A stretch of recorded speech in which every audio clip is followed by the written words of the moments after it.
It was a crisp autumn evening, the air carrying a hint of anticipation as Halloween approached. I found myself strolling down a dimly lit street, lost in the symphony of rustling leaves and distant city noises.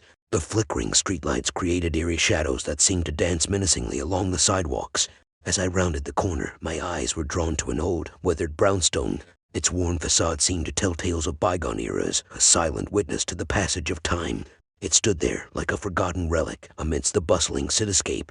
Curiosity got the better of me, and against my better judgment, I approached the brownstone's heavy wooden door. It creaked open reluctantly, as if reluctant to reveal the horrors that lay within. Stepping cautiously into the dimly lit hallway, my heart quickened its pace. The air felt heavy, laden with an indescribable tension that seemed to tighten its grip around my throat. Every step echoed through the empty halls, sending shivers down my spine. The oppressive silence was broken only by the faint sound of my own ragged breaths. As I ventured further, the surroundings grew increasingly foreboding.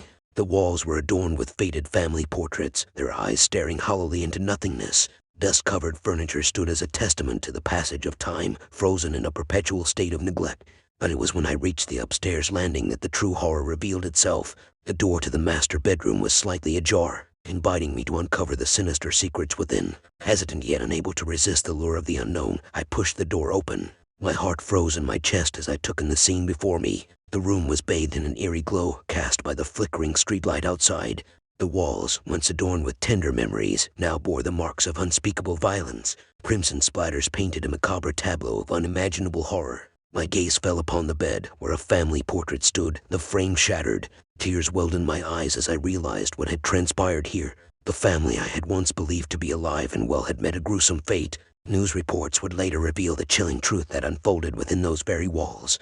The police had delved into the darkness, peeling back the layers of this sinister tale. It was discovered that the son, plagued by the torment of schizophrenia, had succumbed to a malevolent force within his own mind. The depths of his psychosis had birthed a darkness so profound it drove him to commit the unthinkable. The family, unsuspecting victims of their own flesh and blood, had fallen prey to an unspeakable tragedy. The police investigation unveiled the tangled web of delusion and despair that had consumed the son's fractured mind. Their lives had been cut short, their dreams shattered by a force more terrifying than any ghostly apparition. It was a dark and stormy night, cliché as it may sound. I was driving alone on a lonely countryside road, surrounded by dense woods. The rain was pouring down like there was no tomorrow, making it difficult to see anything beyond my windshield.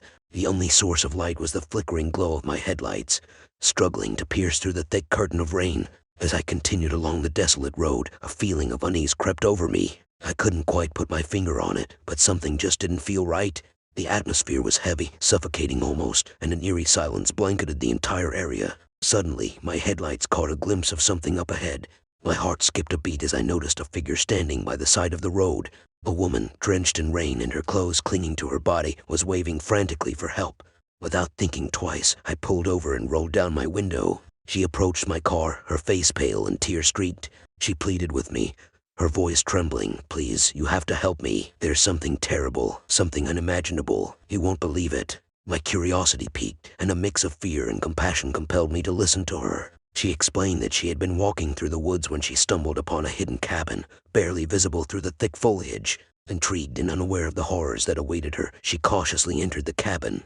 Inside, she discovered a scene that would haunt her forever. The air reeked of decay, and the walls were splattered with dark stains.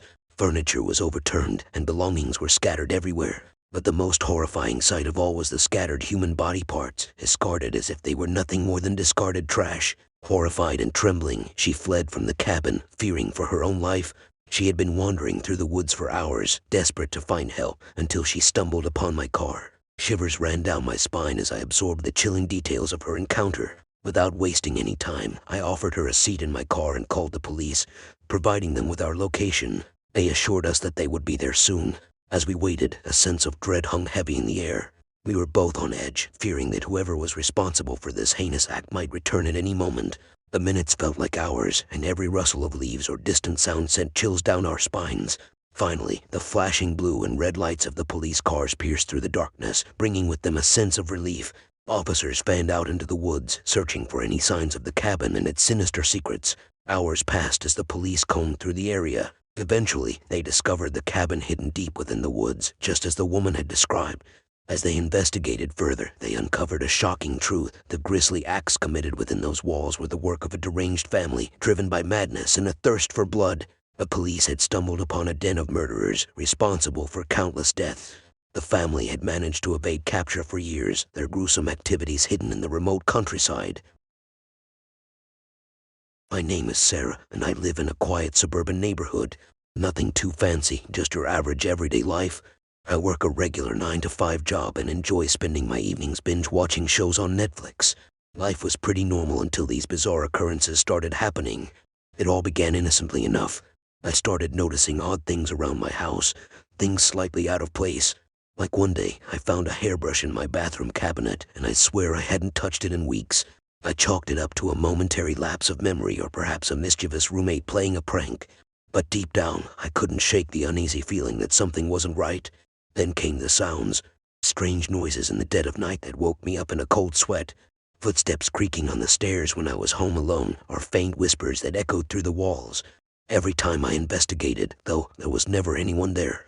It was like some twisted game, taunting me, making me question my own sanity. And it didn't stop there. The objects kept appearing, things that definitely didn't belong to me. I found a worn-out photograph tucked inside my kitchen drawer, showing a face I didn't recognize. It was an old man, staring at the camera with a menacing grin. I couldn't understand why anyone would leave something like that in my house. Was it a sick joke, or was someone trying to send me a message? As the days turned into weeks, my paranoia grew. I became hyper-aware of every little detail, questioning every shadow that danced in the corners of my vision. I felt the weight of those watchful eyes on me, like I was constantly under surveillance. I started closing my curtains, double-checking my locks, and even bought a security camera system to ease my anxiety. But the more I investigated, the more I discovered. I stumbled upon hidden cameras inside my home, cleverly disguised to blend in with the surroundings.